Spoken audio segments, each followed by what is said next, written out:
Assalamualaikum warahmatullahi wabarakatuh. Selamat sore, salam sejahtera bagi kita semua. Yang terhormat Bapak Arifin Ahmad, MPD selaku dosen dari mata kuliah Kapita Selekta Bahasa Indonesia SD, serta teman-teman kelas yang saya banggakan. Puji syukur kehadirat Allah Subhanahu wa Ta'ala yang telah memberikan nikmat yang begitu luar biasa kepada kita semua. Dan tidak lupa juga salawat dan salam kepada Nabi besar kita Nabi Muhammad SAW. Siang hari ini saya Weldy Martadika yang akan berperan sebagai moderator. Dan topik yang akan kita bahas di presentasi kali ini yaitu pembelajaran membaca Indonesia di sekolah dasar. Sebelumnya, izinkan saya memperkenalkan anggota kelompok 2 terlebih dahulu. Yang pertama ada Hani Kristina, dan yang kedua ada saya sendiri, Weldy Martadika. Yang ketiga ada Kalista Salsabila, dan yang keempat ada Aulia Nurazkia. Baiklah, untuk mengefektifkan waktu, langsung saja kita masuk ke materi, yaitu yang akan dibacakan oleh saya sendiri. Yang pertama ada pengertian pembelajaran membaca bahasa Indonesia di SD. Pembelajaran bahasa Indonesia dari jenjang SD sampai SMA dilaksanakan secara terpadu di antara 4 keterampilan yang ada, yaitu yang pertama keterampilan mendengar atau menyimak, yang kedua berbicara, yang ketiga membaca dan menulis. Pemfokusan pembelajaran pada salah satu keterampilan ini menyangkut pemilihan materi, metode, dan teknik pembelajaran. Jika difokuskan pada menulis, maka alokasi waktu untuk melatih menulis lebih banyak daripada keterampilan lainnya. Jadi, yang dimaksud dengan pembelajaran bahasa Indonesia dengan fokus membaca adalah pembelajaran bahasa Indonesia yang dipusatkan pada melatih keterampilan membaca. Baik, untuk pemateri selanjutnya saya persilakan. Baik, yang kedua yaitu ada tujuan pembelajaran membaca di kelas rendah.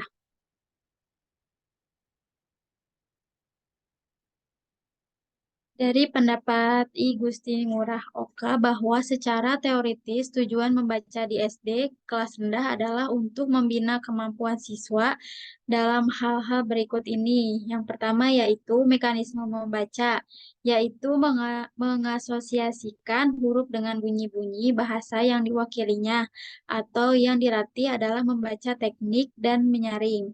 Yang kedua yaitu ada membina gerak mata, membaca dari kiri ke kanan. Dan yang ketiga yaitu ada membaca kata-kata dan kalimat-kalimat pendek. Selanjutnya yaitu ada tujuan pembelajaran membaca di kelas tinggi.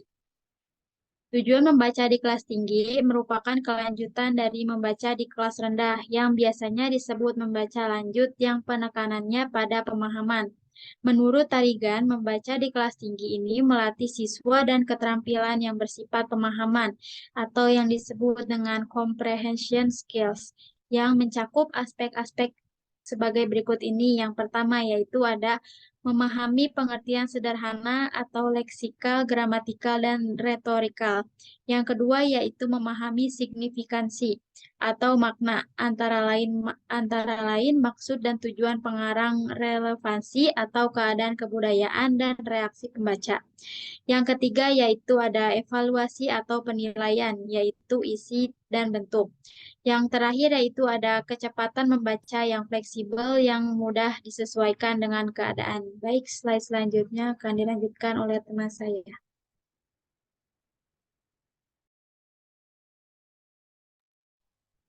Baik, terima kasih kepada Aulia. Kepada pemateri selanjutnya saya persilakan.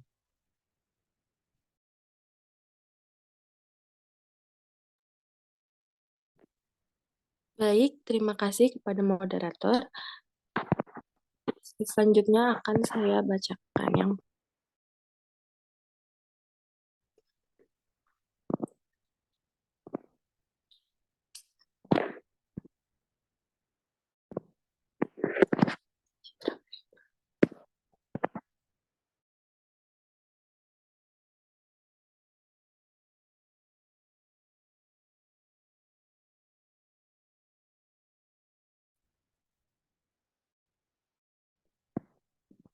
jenis-jenis membaca. Yang pertama ada teknik membaca.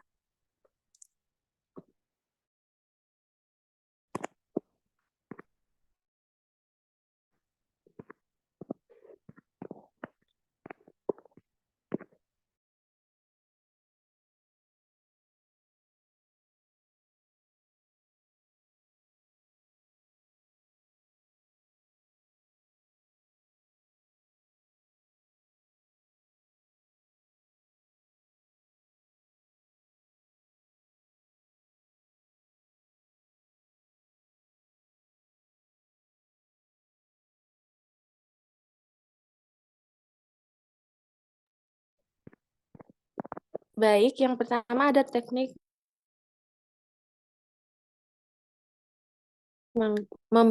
membaca teknik.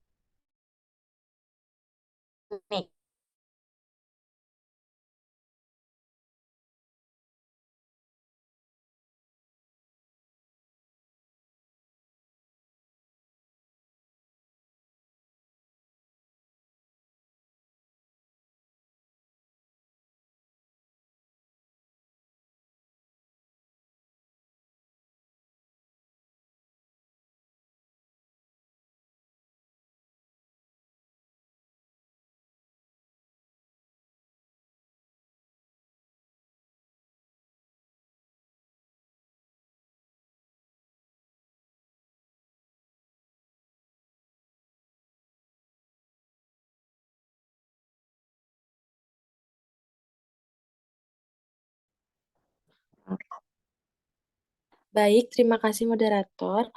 Selanjutnya saya akan membacakan materi tentang jenis-jenis membaca. Baik, slide selanjutnya.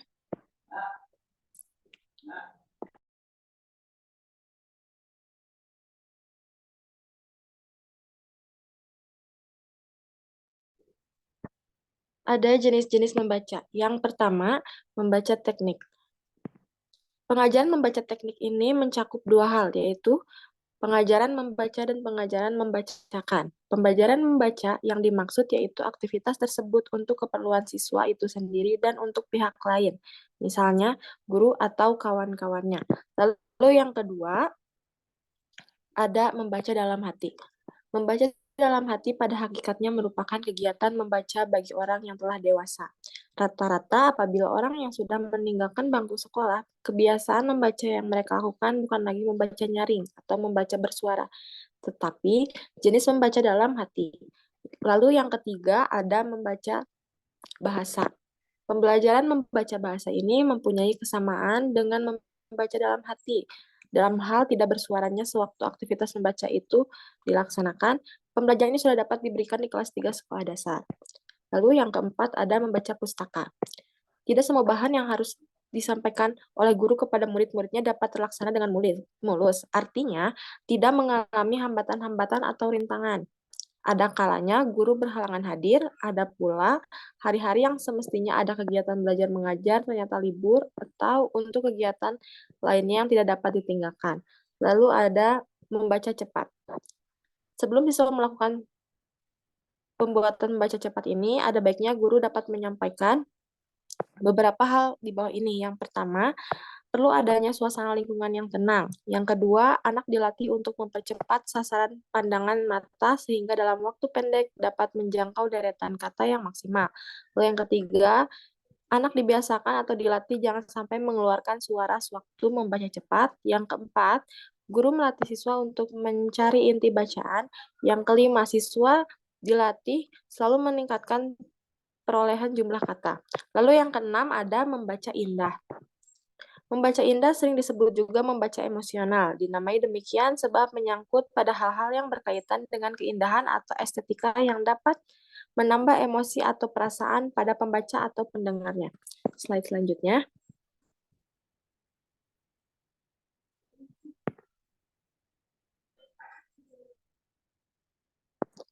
Ada pelaksanaan pembelajaran membaca.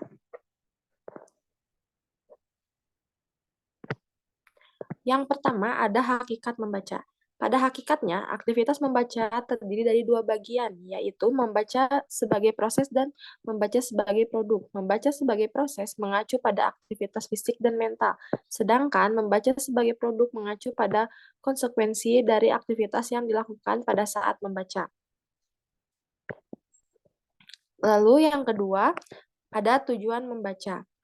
Tujuan setiap pembaca adalah memahami bacaan yang dibacanya. Dengan demikian, pemahaman merupakan faktor yang amat penting dalam membaca. Pemahaman-pemahaman dalam bacaan dapat dipandang sebagai suatu proses yang bergulir terus-menerus dan berkelanjutan. Membaca pemahaman sebagai suatu proses mempercayai bahwa upaya memahami bacaan sudah terjadi ketika kita belum membaca buku apapun. Baik, saya kembalikan kepada moderator. Baik, terima kasih kepada Caca Kalista Salsabila. Yang selanjutnya untuk Hani Kristina, saya persilakan. Baik, terima kasih kepada moderator. Di sini saya akan memaparkan tentang teks bacaan. Teks bacaan sebagai bahan pembelajaran membaca sebaiknya itu memiliki karakteristik yang jelas sehingga cukup kaya bila digunakan sebagai latihan pengenalan kata sampai pada strategi-strategi membaca. Teks yang dipilih sebagai bahan bacaan yang berisikan kata-kata, kalimat, paragraf, dan tampak seperti teks yang utuh. Nah, yang pertama itu ada pemahaman kalimat, di mana pemahaman siswa terhadap makna kalimat dilakukan secara sistematis akan dapat meningkatkan kemampuan baca siswa. Sebagai contoh, guru dapat mengambil salah satu kalimat yang kompleks strukturnya dari suatu bacaan. Kemudian untuk pola-pola organisasi paragraf, yaitu membuat daftar dari sesuatu, menerapkan sesuatu secara kronologis, perbandingan, kontras, dan sebab akibat. Slide selanjutnya. Selanjutnya yaitu mengenai teknik dan strategi pembelajaran membaca. Nah, yang mana untuk meningkatkan pemahaman terhadap keseluruhan teks, biasanya itu guru menerapkan kegiatan prabaca, kegiatan inti membaca, dan kegiatan pasca baca dalam pembelajaran membaca. Yang pertama itu kegiatan prabaca. Kegiatan prabaca dimaksudkan untuk menggugah perilaku siswa dalam penyelesaian masalah dan motivasi penelaahan materi bacaan. Yang pertama itu ada gambaran awal. Gambaran awal cerita yang berisi informasi yang berkaitan dengan isi cerita. Lalu yang kedua, petunjuk untuk melakukan antisipasi. Merupakan sarana kegiatan awal membaca yang bermanfaat. Yang ketiga, pemetaan semantik. Hal ini memungkinkan siswa dapat menghubungkan informasi yang baru dalam bacaan dengan pengetahuan awal siswa yang dapat dimanfaatkan untuk memahami bacaan. Yang keempat, menulis sebelum membaca. Hal ini akan membantu siswa lebih terlibat dalam kegiatan membacanya. Lalu yang kelima yaitu drama atau simulasi yang dapat digunakan sebelum cerita dibaca untuk meningkatkan pemahaman siswa. Lalu untuk kegiatan inti membaca, yang pertama itu ada strategi metakognitif, yang mana biasanya penerapan metakognitif ini akan memilih keterampilan dan teknik membaca yang sesuai dengan tugas membacanya. Lalu yang kedua ada course prosedur, yang mana ini digunakan untuk meningkatkan pemahaman dengan cara menghilangkan sejumlah informasi dalam bacaan dan siswa diminta untuk mengisinya. Lalu yang ketiga ada pertanyaan pemandu. Pertanyaan pemandu ini sering digunakan untuk meningkatkan pemahaman siswa. Lalu untuk kegiatan pasca baca. Kegiatan pasca baca ini dapat memperkuat dan mengembangkan hasil belajar yang telah diperoleh oleh siswa sebelumnya. Yang pertama itu memperluas kesempatan belajar, yang kedua mengajukan pertanyaan, yang ketiga mengadakan pameran visual. Jadi hasil belajar itu dapat disampaikan kepada pihak lain dalam wujud yang tidak hanya verbal, tapi juga bisa dengan visual. Lalu yang keempat, pementasan teater aktual. Yang kelima, menceritakan kembali. Dan yang keenam, penerapan hasil membaca. Jadi kegiatan pasca baca itu adalah menampilkan atau mengerjakan tugas yang ada kaitannya dengan penerapan pengetahuan yang diperoleh oleh siswa ketika siswa itu membaca. Sekian yang dapat saya sampaikan. Selanjutnya saya kembalikan kepada moderator. Baik, terima kasih kepada Hani. Eh, Demikian presentasi dari kelompok kami. Semoga teman-teman yang mendengarkan bukan saja memahami, namun juga menjadi buah manfaat untuk kedepannya. Terima kasih atas partisipasinya. Saya akhiri. Wassalamualaikum warahmatullahi wabarakatuh.